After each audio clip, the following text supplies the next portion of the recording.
On the surface, it looks like a simple little box on wheels. But the Renault 4, known simply as a 4L, isn't just a car. It's a time machine, a symbol of freedom, and a revolution that carried millions of ordinary people into a brand new era of mobility. And here's the twist. Hidden behind its modest shape lies a story of ingenuity so powerful.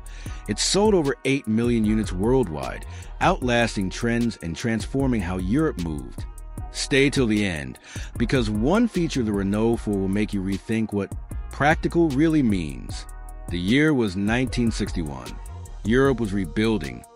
Families were growing, and roads stretched farther than ever before. But here's the problem.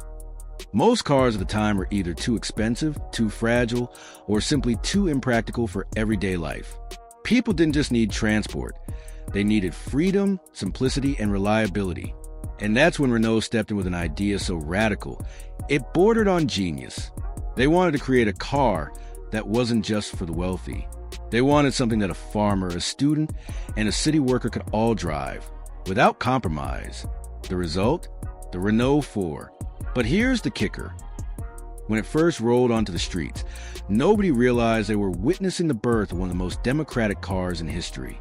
At first glance, the Renault 4 was nothing extraordinary. Its design was plain, boxy, almost toy-like, but this was deliberate.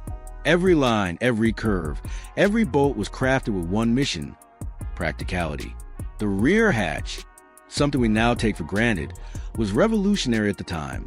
Suddenly, you had a compact family car with the versatility of a small van, groceries, luggage, tools. It could handle it all. And just when you think it can't surprise you anymore, the 4L didn't just move people, it transformed lifestyles. Farmers used it to cross muddy fields. Students packed it for road trips across Europe. Postal services adopted it as their workhorse. For the first time, one car truly became a vehicle for everyone. But here's what really makes the Renault 4 story cinematic: its sheer reach. From the cobblestone streets of Paris to the remote villages of Africa, from crowded city centers to rugged countryside roads, the Renault 4 was everywhere. Over 8 million units rolled out of factories across the globe. It didn't just sell, it conquered. Think about that number for a second. 8 million. That's more than the population of some countries. And every single one of those cars carried with it a story. A family's first vacation, a farmer's first delivery, a young couple's first adventure. But here's the twist you didn't see coming.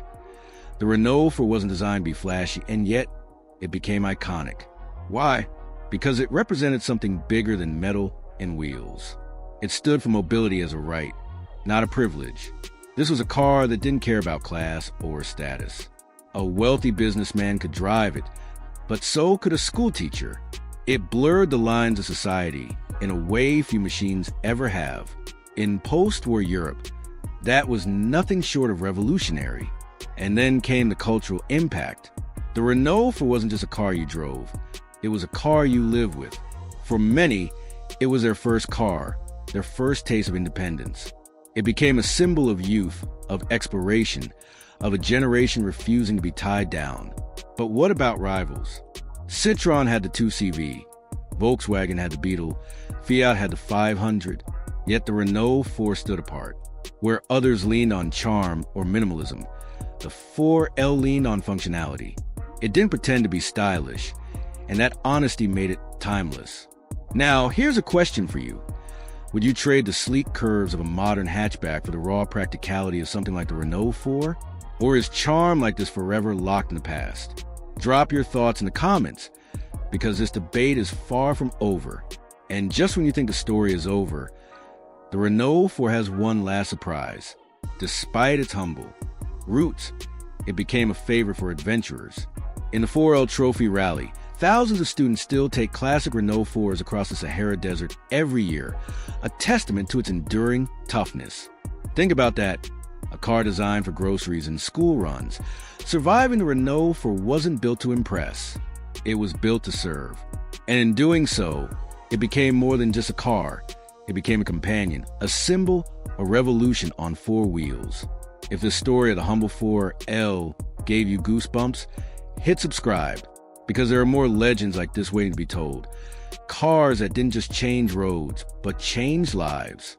At first glance, it's nothing more than a square little box rolling down the road. But look closer, and the Renault 4 reveals a secret. Its simplicity is its genius. This wasn't just design, it was a statement. A car so practical, so adaptable, it quietly redefined what everyday driving could feel like. And here's the twist. While rivals chased style and speed, Renault created something more enduring. Comfort for all. Stay with me, because one overlooked feature in the Renault 4 suspension system will prove why this simple box outclassed far flashier machines when it came to real-world driving.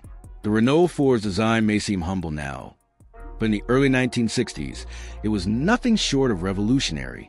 While other cars of the era flaunted chrome curves and dramatic fins, the 4L embraced minimalism. Its boxy silhouette wasn't about beauty. It was about function. Those tall, straight lines meant something profound. Space. Step inside, and suddenly you understood. The large windows flooded the cabin with light, creating an airy feel rare for small cars of its time. The doors were wide, the roof high, the floor flat. It didn't matter whether you were a farmer loading tools, a parent buckling in kids, or a student piling in friends for a road trip. The Renault 4 swallowed it all with ease. But here's where the brilliance really shines. The seats. They weren't luxurious, but they were clever. Flexible, foldable, removable. The interior could transform to match your needs. One moment it was a family car, the next it was practically a cargo van.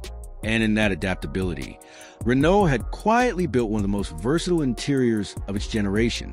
And just when you think it can't surprise you anymore, there's the comfort. Most cars in the 1960s treated rough roads like enemies, rattling and shaking as they stumbled over cobblestones or dirt tracks. But not the Renault 4. Its suspension was legendary. Soft, forgiving, almost floaty.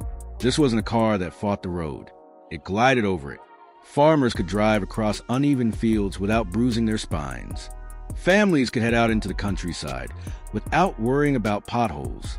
Students could take detours onto gravel roads and still laugh the whole way there. That suspension became part of the Renault 4's identity. It didn't just move you, it carried you in comfort, no matter where you were headed. And here's the twist you didn't see coming. That soft suspension wasn't just about comfort. It was a symbol. It showed that Renault understood something few other automakers did at the time, that the real test of a car wasn't on racetracks or highways. It was on the everyday roads of ordinary people. Now, let's talk performance. Was the Renault 4 fast? Not at all. Its small engines range from 600 to just over 1,100 cubic centimeters, making it modest at best. But speed was never the goal. Instead, the Renault 4 focused on reliability, efficiency, and simplicity. With fuel efficiency that kept costs low, maintenance so easy that even amateur mechanics could handle it, and running costs that stayed within reach of ordinary families, the 4L carved its place in history. It wasn't a car for showing off. It was a car for showing up day after day, year after year. And just when you think you figured it out, here's another layer. Despite its modest performance, the Renault 4 had a charm on the road. Its lightweight build and nimble handling and forgiving ride made it surprisingly fun to drive in its own way. Not exhilarating, but liberating. You didn't race it. You enjoyed it. So here's the question for you. Would you rather have a flashy car that dazzles at first glance but struggles in daily life, or a humble workhorse like the Renault 4, built to be your loyal companion in every season? Tell me in the comments, because that's a debate this little car forces us to face. And there's another secret most people forget. While many of its rivals fell victim to obsolescence, the Renault 4 endured for over 3 decades. Why? Because its design didn't chase trends. It solved problems. Where others aged, it stayed timeless, precisely because it never pretended to be more than what it was. Think about that. A car designed with pure practicality outlasted an entire era of flamboyant machines. That's not just engineering. That's foresight. The Renault May 4th looked plain to the untrained eye, but in its design, comfort, and performance, it carried a deeper truth. Sometimes the greatest luxury isn't speed or style. It's simplicity that works. If the story of the humble yet brilliant Renault 4 moved you, hit subscribe. because there are more legends waiting. Machines that prove greatness isn't about flash. It's about heart. It's been decades since the Renault 4 rolled off assembly lines. And yet, this humble little box still commands respect, affection, and nostalgia like few cars ever could. Because the Renault 4 isn't just a machine, it's memory on wheels. A living symbol of freedom, simplicity, and innovation that refuses to fade. But here's the twist.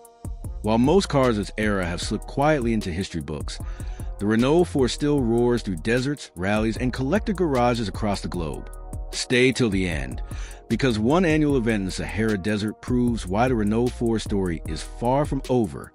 When production finally ended in 1994, after more than 3 decades of uninterrupted success, many assumed the Renault 4 would slowly disappear from roads and fade into nostalgia. But the opposite happened. Instead of vanishing, it became immortal. Collectors, enthusiasts, and even young drivers with no memory of its heyday continue to seek out this car. Why? Because the Renault 4 represents something cars today rarely capture: honest simplicity. No unnecessary luxury. No bloated technology. Just a car that delivered freedom in its purest form. And just when you think that nostalgia is the only reason it survives, the Renault 4 throws another curveball. It wasn't just beloved in its time. It influenced the design language of countless later models. Renault's modern hatchbacks and crossovers owe much to the 4LS practicality first philosophy. Even the very concept of versatile, all-purpose family car traces its DNA back to this unassuming French legend. But nostalgia runs deeper here.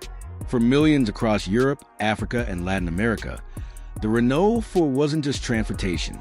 It was a car of their youth, their family's first big purchase, their partner in adventure. Its shape instantly triggers memories. Road trips with windows down, countryside drives with laughter spilling from the back seat, the smell of rain on worn upholstery. In France especially, the 4L became a cultural marker. Farmers saw it as a workhorse, students as a ticket to freedom, businesses as a reliable delivery van. It became so embedded in French daily life that to this day, it's recognized not just as a car, but as an icon of French automotive identity. And here's the twist you didn't see coming. While the Renault 4 was built for simplicity, it became a star in extreme conditions. Rally racing teams took the 4L where it was never meant to go. Across deserts, through mountains, over treacherous terrain. It proved that toughness wasn't about horsepower. It was about endurance. The most famous of these adventures, the 4L Trophy Rally.